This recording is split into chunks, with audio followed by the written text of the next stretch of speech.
Assalamualaikum warahmatullahi wabarakatuh. Halo semua, kembali lagi di Mahir Bisnis Internasional tingkat kuliah. Bersama saya Dika Harian Fadil. Di sini saya akan menjelaskan mengenai perusahaan multinasional dan investasi asing langsung. Namun kali ini saya lebih menjelaskan pada pengertian perusahaan multinasional dan paradigma emas multinasional yang pertama dan era yang kedua. Tanpa berlama-lama lagi, langsung saja kita bahas. Baik, yang pertama, apa sih yang kalian tahu mengenai perusahaan multinasional? Jadi, perusahaan multinasional itu dapat disingkat dengan M&A, merupakan suatu perusahaan besar yang berada di negara maju dan memiliki anak perusahaan di berbagai negara. Perusahaan multinasional ini memiliki pengaruh yang kuat terhadap kondisi politik global. Perusahaan multinasional menjadi semakin penting peranannya di negara semenjak berakhirnya Perang Dunia Kedua. Yang selanjutnya yaitu mengenai perilaku M&A yang mencerminkan faktor internal seperti struktur, proses pengambilan keputusan, dan sistem nilai pribadi manajer, yang mana semua itu terwujud dalam konfigurasi organisasi tertentu yang telah dipilih oleh tiap perusahaan. Oleh karena itu, kebutuhan untuk meninjau paradigma manajerial yang berbeda telah mendominasi bisnis internasional secara historis. Untuk penggerak eksternal, aktivitas multinasional terdapat 4 macam, antara lain yang pertama, pendanaan. Pada abad ke-17, suatu perusahaan menggunakan saham untuk diperdagangkan secara publik. Sedangkan globalisasi di era modern ini menggunakan pasar keuangan global. Yang kedua, kerangka kebijakan. Era globalisasi sebelum abad ke-20 menggunakan kebijakan merkantilisme. Merkantilisme sendiri adalah suatu teori ekonomi yang menyatakan bahwa kesejahteraan suatu negara hanya ditentukan oleh banyaknya aset atau modal yang disimpankan oleh negara yang bersangkutan. Sedangkan pemicu globalisasi di era modern ini menggunakan kebijakan deregulasi. Apa sih deregulasi? Deregulasi itu adalah merujuk pada hal pengurangan atau menghilangkan suatu aturan yang mampu menghambat aktivitas ekonomi tertentu, khususnya dalam persaingan pasar bebas. Yang ketiga, yakni logistik. Pada abad ke-18, menggunakan transportasi seperti kapal dan kereta api. Hal tersebut dikarenakan untuk mewujudkan dan mendorong terjadinya revolusi industri, yang mana pada abad ke-19 telah ditemukan proyek baru seperti terusan Suez sebagai jalur lalu lintas kapal laut dan Trans-Siberia sebagai jalur kereta api. Sedangkan di era modern ini menggunakan komponen produk hingga SDM ke seluruh dunia menggunakan truk dan pesawat. Yang keempat yaitu komunikasi. Sebelum abad ke-20, komunikasi menggunakan telegraf dan telepon dapat mengintegrasikan operasi di seluruh dunia. Untuk era modern ini menggunakan internet untuk memenuhi fungsi dan juga membantu perusahaan dalam meningkatkan intelijen pasar serta mengkoordinasi anak perusahaan asing supaya lebih efektif. Nah, untuk pembahasan selanjutnya yaitu mengenai paradigma multinasional selama era emas globalisasi pertama. Dari akhir abad ke-18 hingga kehancuran Wall Street pada tahun 1929, penyebaran politik perdagangan bebas, peningkatan transportasi, dan komunikasi dapat memperdalam hubungan lintas batas maksimum perusahaan dan menghasilkan apa yang dikenal sebagai era emas globalisasi pertama. Perusahaan multinasional pada periode ini umumnya mengembangkan jaringan lintas batas dengan mengikuti salah satu model berikut. Yang pertama, yaitu model Amerika. Model ini memanfaatkan perusahaan multinasional dalam mengembangkan kompetensi di dalam negeri dan mengekspor barang atau melakukan investasi langsung secara khusus untuk mengatasi hambatan perdagangan. Misalnya, masuknya Ford dan General Motors ke Eropa pada 1920-an. Model kedua yaitu Inggris. Perusahaan multinasional mendirikan anak perusahaan tergantung pada kompetensi lokal dan menanamkan unit-unit ini ke dalam jaringan global yang lebih luas. Misalnya, perusahaan perdagangan Yardin di Hong Kong.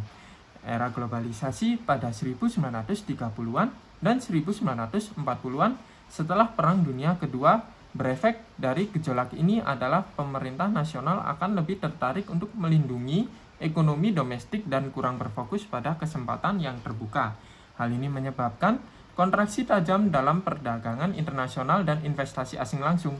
Banyak perusahaan yang memutuskan untuk mengelola anak perusahaan asing mereka menjadi mandiri atau multi-domestic unit. Hal tersebut adalah logika horizontal yang telah mendominasi sebelum era keemasan pertama globalisasi. Serangkaian global diluncurkan setelah konferensi Bretton Woods tahun 1944 dalam rangka perjanjian umum tentang perdagangan dan tarif ke dalam bisnis internasional. Pada tahun 1960-an, hambatan perdagangan dan investasi asing menurun. Paradigma besar itu indah menjadi topik hangat perbincangan di semua rapat. Hal ini meyakinkan banyak manajer yang beranggapan bahwa perusahaan harus memaksimalkan skala ekonomi dengan mengintegrasikan operasi ke dalam rantai nilai internasional. Kebangkitan integrasi vertikal secara khusus terbesar luas di antara perusahaan multinasional Amerika yang mencoba menerapkan logika produksi massal di luar negeri. Banyak perusahaan multinasional Eropa, mulai dari lembaga keuangan hingga perusahaan industri yang mengintegrasikan rantai nilai regional mereka dalam upaya mencapai pelayanan pasar Uni Eropa yang semakin bersatu. Dengan dunia yang mengalami penyusutan setiap hari, maka paradigma baru menuntut perusahaan menjadi cukup besar untuk melayani pasar regional hingga global.